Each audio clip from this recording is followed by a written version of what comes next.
एक पत्नी की खुशी जब पहली बार मेरे पति ने मेरा साथ दिया। शिवानी रसोई से पसीना पोंछते हुए निकली ही थी कि उसे बगल वाले कमरे से फुसफुसाने की आवाज़ आई। शिवानी ने कमरे में झांका तो देखा कि सास सरला जी अपनी बेटी से धीमी आवाज़ में फ़ोन पर बात कर रही थीं। बेटा रजनी, हमारा क्या है, आज नहीं तो कल चले जाएंगे, मगर तेरी भाभी को इतनी समझ तो होनी चाहिए कि अपनी सास को अच्छा अच्छा खाना खिलाए। जब देखो रोटी सब्जी दाल चावल यही बनाती रहती है। क्या रोज़ रोज़ यह खाना भाता है? तेरी भाभी सुबह 7 बजे उठती है। घर की लक्ष्मी को सुबह सूरज निकलने से पहले उठ जाना चाहिए, मगर उन्हें कौन समझाए। झाड़ू पोछा बर्तन सभी को बाई लगा रखी है। ठाट बाट तो देखो महारानी की। हम तो हमेशा हमारे कपड़े हाथ से ही धोते थे, और काम वाली बाइयों के काम भला किसे पसंद आते हैं। शिवानी ने सबको सुना और अपने कमरे में जाकर बैठ गई। उसकी आंखों में आंसू थे। वह अतीत में खो गई, जब वह शादी करके इस घर में आई थी। सरला जी और रजनी ने उन्हें कभी बहू वाला मान सम्मान नहीं दिया, और ना ही कभी किसी को देने दिया। पति शरद भी हमेशा शिवानी को ही सुनाते। शिवानी को इस बात का ज़्यादा अफसोस होता कि पति भी साथ नहीं देते। उल्टा माँ और बहन के बहकावे में आकर शिवानी पर ही गुस्सा निकालते हैं। एक दिन तो सरला जी का पारा ऐसा चढ़ा कि उन्होंने शिवानी के माता पिता तक को बुरा भला कह दिया, मगर सारा दिया तो चुपचाप सुनते या फिर अपनी माँ का साथ देते।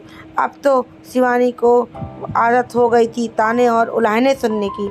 ऐसा नहीं है कि शिवानी को गुस्सा नहीं आता था, मगर पलट कर जवाब देना उसके संस्कारों में नहीं था।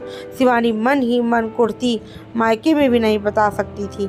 उसके माता पिता की भी उम्र हो चली थी, इसलिए वह उन्हें कोई टेंशन नहीं देना चाहती थी। पति शरद का तबादला दूसरे शहर में हो गया, जिस वजह से दोनों वहां जाकर बस गए।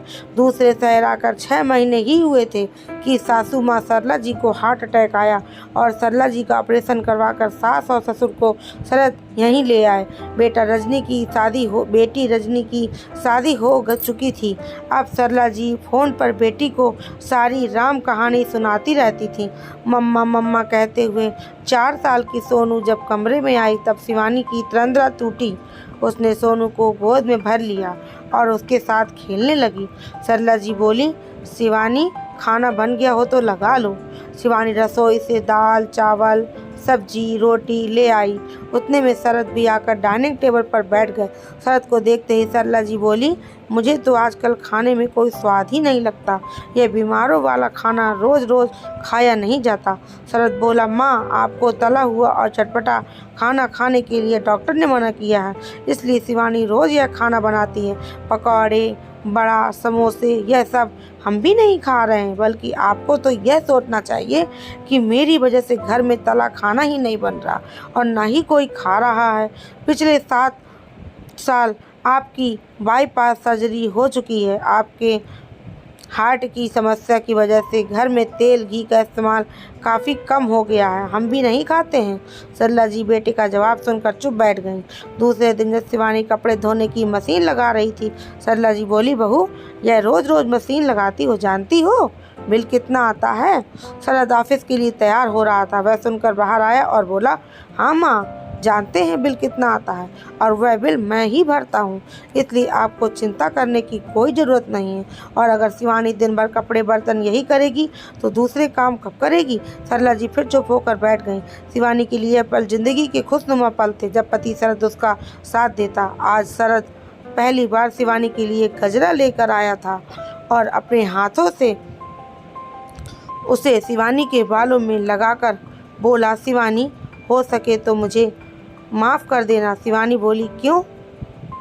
शरद बोला, एक रोज़ जब मैं अपने कमरे में ऑफिस का काम कर रहा था, मुझे बगल वाले कमरे से माँ की आवाज़ सुनाई दी। वह रजनी को तुम्हारे खिलाफ़ बातें बता रही थी, और मैं जब कमरे से बाहर आया तो मैंने तुम्हें यह सब सुनते देखा। तुम अपने कमरे में आकर रो रही थी। तब मुझे पहली बार सब समझ आया था कि अब तक मैंने जाने कितने अनजाने में कितनी बार तुम्हारा दिल दुखाया होगा।